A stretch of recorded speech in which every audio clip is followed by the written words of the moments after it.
নমস্কার। আজকের আলোচনায় আমরা কথা বলবো পশ্চিমবঙ্গ পুলিশ নিয়োগ সংক্রান্ত মামলার সর্বশেষ পরিস্থিতি নিয়ে। চাকরি প্রার্থীদের মধ্যে এখন সবচেয়ে বড় প্রশ্ন, নির্ধারিত শুনানি কি সময় মতো হবে নাকি আবার পিছিয়ে যেতে পারে। বর্তমানে মামলার অগ্রগতি অনেকটাই নির্ভর করছে সরকারের পক্ষে আদালতে কে প্রতিনিধিত্ব করবেন এবং আইনজীবী প্যানেলের অবস্থা কী তার উপর। আইন আদালতের ক্ষেত্রে একটি বিষয় অত্যন্ত গুরুত্বপূর্ণ। যখন কোনো নতুন প্রশাসনিক পরিস্থিতি তৈরি হয় অথবা সরকারি আইনজীবী প্যানেলে পরিবর্তিত হয়ে আসে, তখন অনেক সময় সংশ্লিষ্ট বিভাগকে নতুন করে প্রস্তুতির সুযোগ দেওয়া হয়।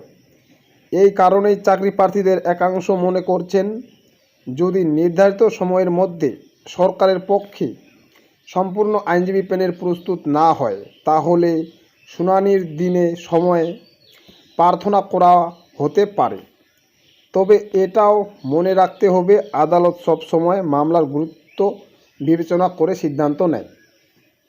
আদালত চাইলে বিদ্যমান প্রতিনিধিদের মাধ্যমেও শুনানি চালিয়ে যেতে পারে, আবার প্রয়োজন মনে করলে পরবর্তী তারিখও দিতে পারে। পুলিশ নিয়োগের সঙ্গে হাজার হাজার চাকরি প্রার্থীর ভবিষ্যৎ জড়িত, ফলে মামলার প্রতিটি শুনানি অত্যন্ত গুরুত্বপূর্ণ বলে বিবেচিত হচ্ছে।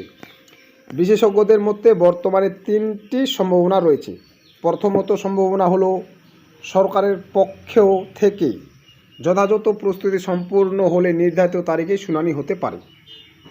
দ্বিতীয়ত সম্ভাবনা, সরকার অতিরিক্ত সময় চাইতে পারে এবং আদালত বিষয়টি বিবেচনা করে নতুন তারিখ নির্ধারণ করতে পারে। তৃতীয়ত সম্ভাবনা হলো আদালত মামলার গুরুত্ব বিবেচনা এবং আংশিক শুনানি চালিয়ে যেতে পারে এবং পরবর্তী পর্যায়ে বিস্তারিত শুনানির নির্দেশ দিতে পারে। চাকরি প্রার্থীদের মধ্যে উদ্বেগের অন্যতম কারণ হলো দীর্ঘদিন ধরে নিয়োগ প্রক্রিয়া ঝুলে থাকা। অনেক প্রার্থী লিখিত পরীক্ষা, শারীরিক পরীক্ষা এবং অন্যান্য ধাপ সম্পন্ন করার চূড়ান্ত ফলাফলের অপেক্ষায় রয়েছেন। এই পরিস্থিতিতে প্রত্যেকটি আদালত সংক্রান্ত আপডেট বিশেষ গুরুত্ব পাচ্ছে। তবে সামাজিক মাধ্যমে ছড়িয়ে পড়া তথ্যের বদলে আদালতে অফিসিয়াল কার্য বিবরণী এবং নির্ভরযোগ্য সূত্রের উপর নজর রাখা জরুরি। অনেকেই মনে করছেন, নতুন সরকারের অন্যতম বড় চ্যালেঞ্জ হবে বিভিন্ন নিয়োগ মামলার দ্রুত নিষ্পত্তি এবং শূন্যপদ পূরণের পথ তৈরি করা। যদি আইনজীবী প্যানেল দ্রুত গঠিত হয়, তাহলে মামলার অগ্রগতি ত্বরান্বিত হতে পারে। অন্যদিকে প্রশাসনিক বিলম্ব হলে মামলার গতিও প্রভাবিত হতে পারে। তবে শেষ কথা একটাই, চূড়ান্ত সিদ্ধান্ত আদালতের। আদালত কী নির্দেশ দেবে সেটাই নির্ধারণ করবে পরবর্তী পদক্ষেপ। 16 তারিখের শুনানি হবে কি না সেই বিষয়ে আদালতের কার্যক্রমই চূড়ান্ত।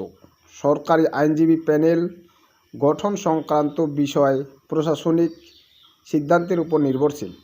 শুনানি পিছিয়ে যাবে এমন কোনো নিশ্চিত তথ্য বর্তমানে নেই।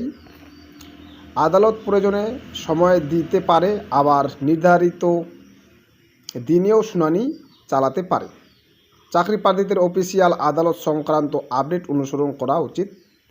পরবর্তী আপডেট পাওয়ার জন্য চ্যানেলটি অবশ্যই সাবস্ক্রাইব করবেন, বন্ধুদের সাথে শেয়ার করবেন, একটি লাইক অবশ্যই দেবেন। ধন্যবাদ।